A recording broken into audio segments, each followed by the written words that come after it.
Thank you, Chairman, and thank you to the witnesses. I will just ask quick-fire questions and just give me short, sharp answers because I have a good few questions. I'll, Mr. Dunn first, to the two witnesses, thanks, or the three witnesses, thanks for coming in. Mr. Dunn first, a few questions. At the moment, how long on average is it to process, be it forestry or planting or road licence application at the moment? I don't have that figure with me. Maybe Colin gives a figure. I don't have that figure with me. Yeah. No, we'll get you that figure, Deputy. I mean, there is a range. I can tell you certainly what, you know, in terms of the licenses issued in 2020, you know, when they came in. I'm asking since November, how long on average? I just want, be it 3 months, be it a year, or be it 9 months, a quick question, quick answer. Yeah. So just to clarify the question, and then we'll have to come back to you with an answer there. How long on average is it from, if I sent in an application to you, how for, be it planting or be it felling or be it a road licence, how long on average is it taking at the moment? That's a simple question. Okay, so for the decisions that we've made in the last 3 months, how long have they been with us? No, I'm asking this minute, if you want to, if I put in an application, how long on average has it taken over the last 3 months? If I put in something 3 months ago, am I through the gate at the moment?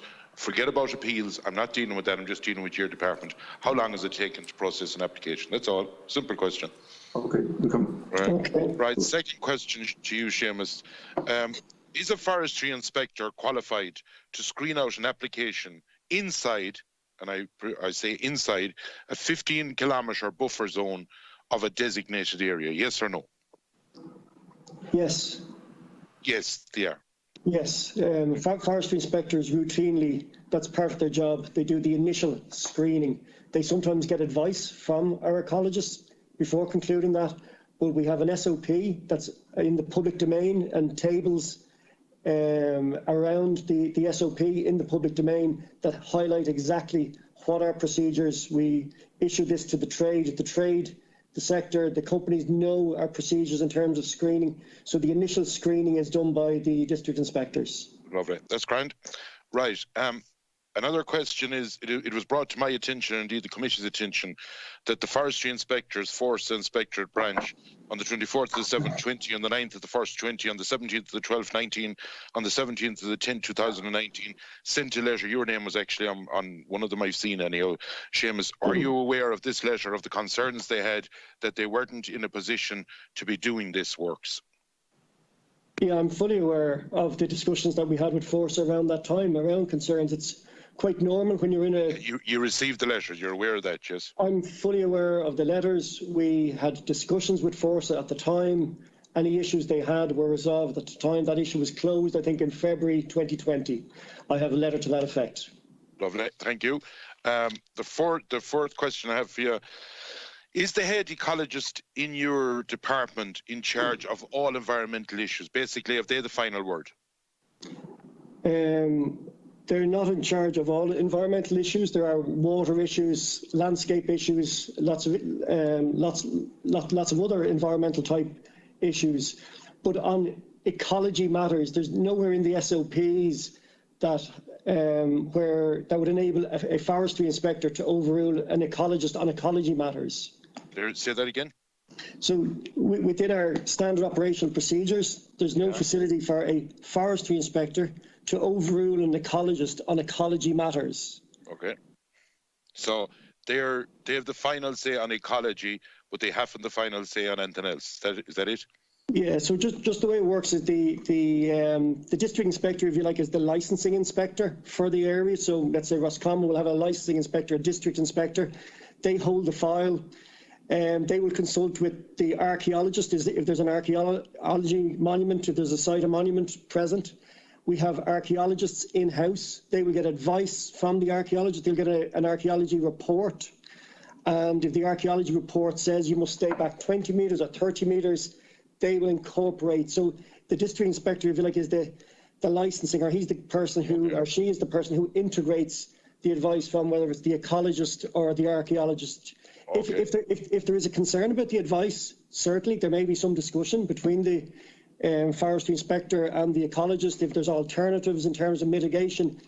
But no, it's not within our SOP that the So has the head of environment to be an ecologist, or are they an ecologist and the head of environment in your department?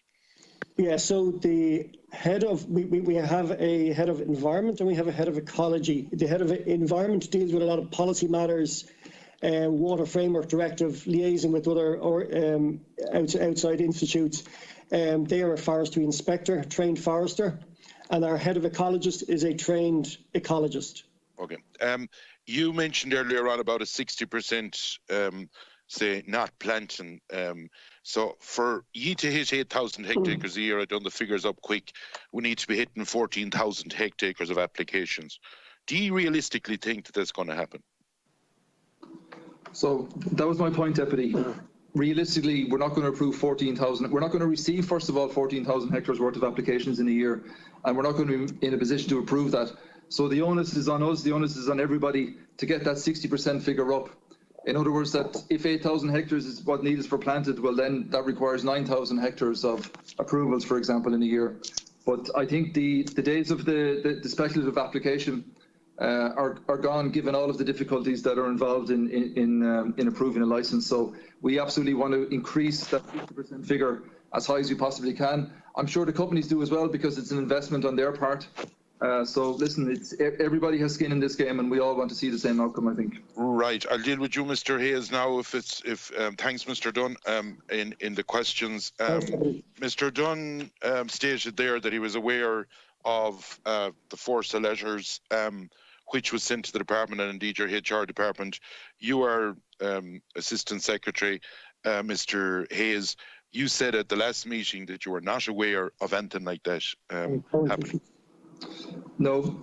You asked me at the committee, if I recall correctly, was I aware of any current issues with regards to forestry inspectors doing the screening? I said I was not aware. I asked you. There are no current. Go back on. Mr. Hayes, finish his answer, please.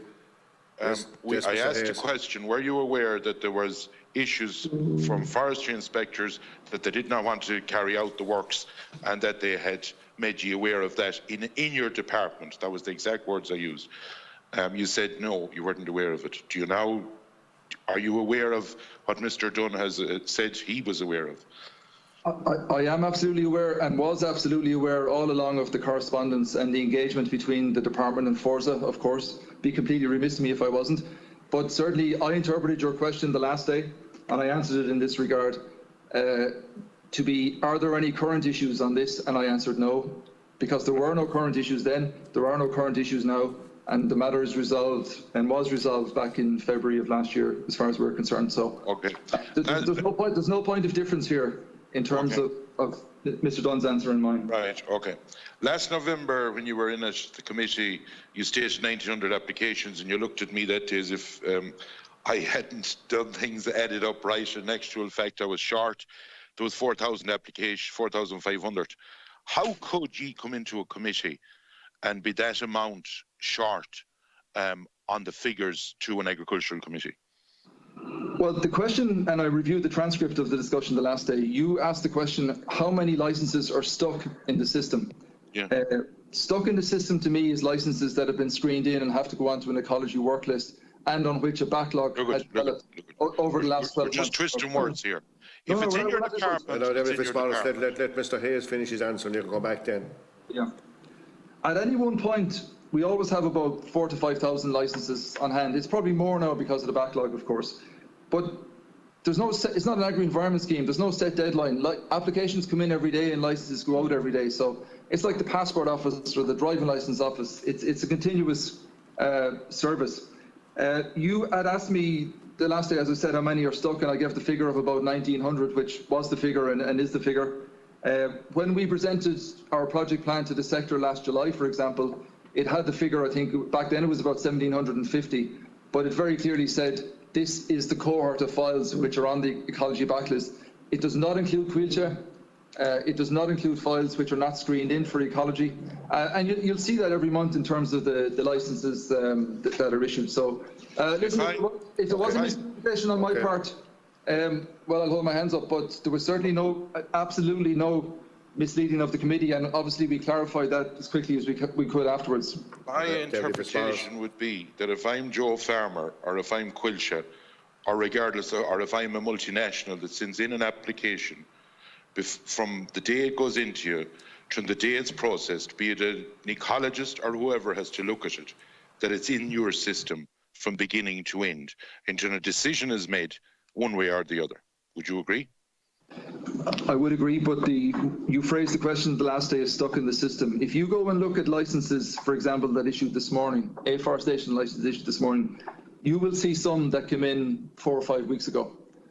I don't regard that as stuck in the system. Absolutely not. That's a licence that came in, was processed and issued as quickly as we possibly could be. You have to wait at least a minimum of 30 days. Okay. Of course, there will be some. There will be some going back to last year. There'll be some going back to 2019. Unfortunately, there may even be some going back to 2018. But stuck in the system, to my mind, is not something that comes in and goes out a month or two later. And there are examples every month of those kinds of licenses. And how many are in the system, not stuck, in your system from beginning to end, including all the different parts of your system at this present time? So this is a figure that changes every day, but I ran the figures this morning in preparation for today. So we give approximate figures in the opening statement, but I can clarify now.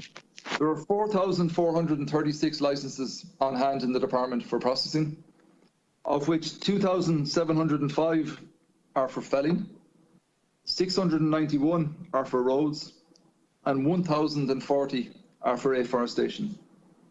Right.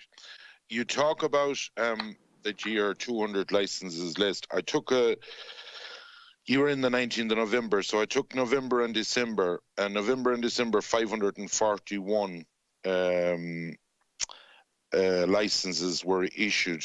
Afforestation 116, roads 58, and felling 367.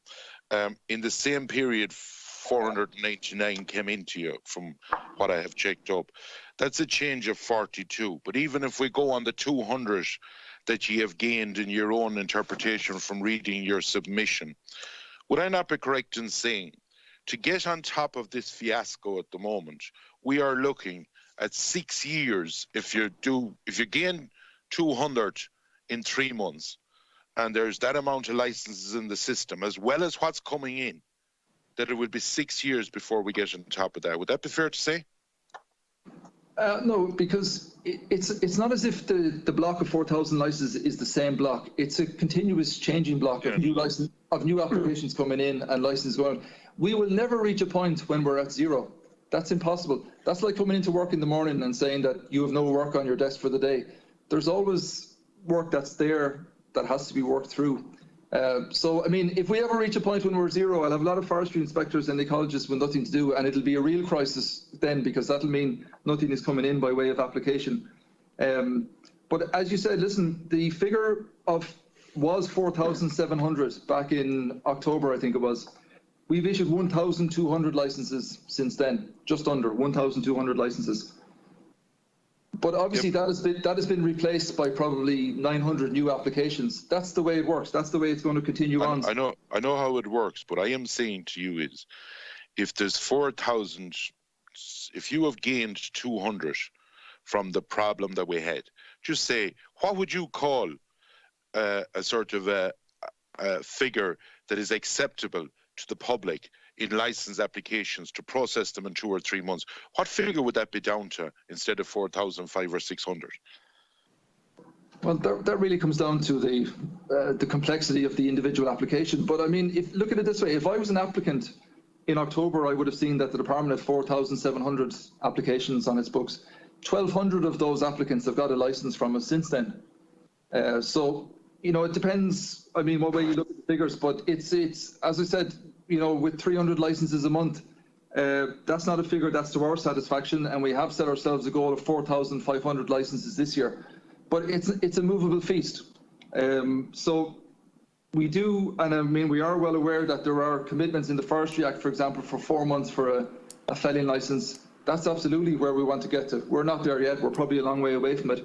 Okay. 3 months for an afforestation license, I think, would be a very good outcome as well. And that's absolutely where we want to get to. But as you said yourself, there is a massive crisis here. There was a massive crisis. We're doing our best to eat into it. Okay. The progress is there.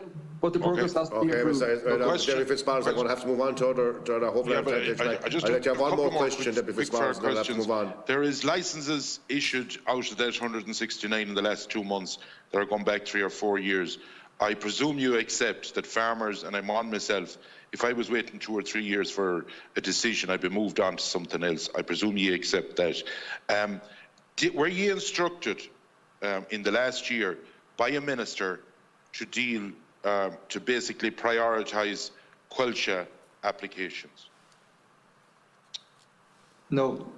And there is no prioritisation of Quilcha licences. There was a prioritisation around volume to try and drive out the biggest licences in order to stabilise the sector.